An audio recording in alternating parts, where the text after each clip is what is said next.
Hello students, आज आप लोग का टॉपिक है अवधारणा, संप्रत्यय, संबोध, कॉन्सेप्ट्स, सोशियोलॉजिकल कॉन्सेप्ट्स।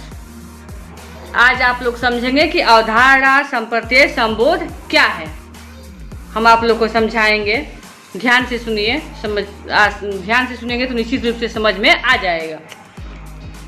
किसी वस्तु, घटना अथवा प्रक्रिया के वैज्ञानिक प्रेक्षण एवं बोध के आधार पर निर्मित सामान्य विचारों को अभिव्यक्ति करने के लिए जिन विशिष्ट शब्द संकेतों का प्रयोग किया जाता है उन्हें वैज्ञानिक शब्दावली में अवधारणा, प्रत्यय या संबोध कहते हैं। एक अवधारणा वस्तुओं, घटनाओं, व्यक्तियों, संबंधों, प्रक्रियाओं आदि के विशिष्ट वर्ग अथवा समूह को दिया गया एक विशिष्ट नाम अथवा संकेतात्मक पद है। उदाहरण के लिए सामाजिक वर्ग, अलगाव, संस्था, समाज, समुदाय इत्यादि में इनका प्रयोग, वैज्ञानिक शोध में इनका प्रयोग यथार्थ के प्रत्यक्षीकरण, वर्गीकरण तथा बोध के लिए किया जाता है। सिद्धांत रचना में इनका महत्वपूर्ण स्थान है। सिद्धांत रचना के स्थान पर, सिद्धांत रचना के प्रथम स्तर पर मूर्त घटनाओं का अवधारणाओं के रूप में अमूर्तीकरण किया जाता है। तत्पश्चात इन्हें तर्कसंगत आधार पर व्यवस्थित कर सिद्धांत में परिणत किया जाता है। अवधारणाएं स्थिर नहीं होती, अपितु इनके अर्थ में निरंतर संशोधन एवं परिष्करण होता रहता है। कथन के अनुसार यह कथन कि सिद्धांत अवधारणाओं में बनते हैं, ऐसा प्राकथन है जो ना तो सच है और ना ही असत्य, अपितु अस्पष्ट है। बोध स्वयं में सिद्धांत नहीं है। उदाहरण के तौर पर परिस्थिति, भूमिका, सामाजिक अंतःक्रिया, अप्रतिमानता सिद्धांत नहीं है। हालांकि ये सिद्धांत व्यवस्था के अंतर्गत आते हैं। जब विभिन्न संबोध परस्पर तार्किक रूप से जुड़कर प्राकथनों का निर्माण करते हैं जो घटना की व्याख्या व विश्लेषण करने में सक्षम हो, तो सिद्धांत का निर्माण होता है। किसी भी प्रघटना, स्थिति, अनुभव व उसकी जटिलता को अमूर्तता के स्तर पर संक्षिप्तीकरण की प्रक्रिया के माध्यम से एक शब्द अथवा शब्द समूह के माध्यम से प्रस्तुति करने का माध्यम है।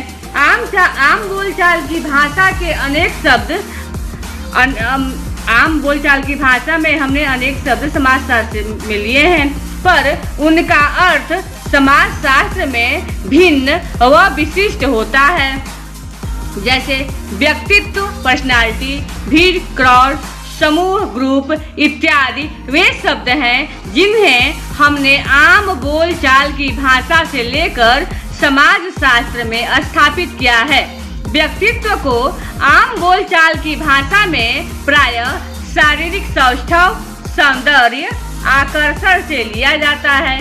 विषयगत अर्थों में व्यक्तित्व व्यक्ति के सभी आयामों का समन्वित स्वरूप है, जिसमें आचार, विचार, भाव, मूल्य सभी का योग होकर निर्मित स्वरूप महत्वपूर्ण होता है। पर व्यक्तित्व कोई सिद्धांत नहीं है।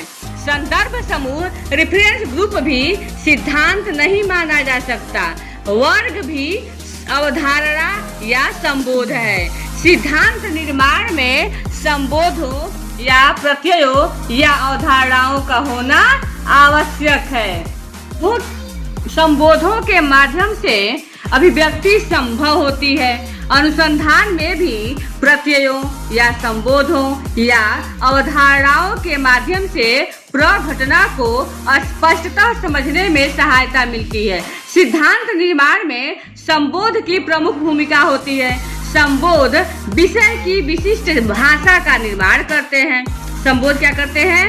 संबोध विषय की विशिष्ट भाषा का निर्माण करते हैं, जिसके माध्यम से संचार संभव हो पाता है।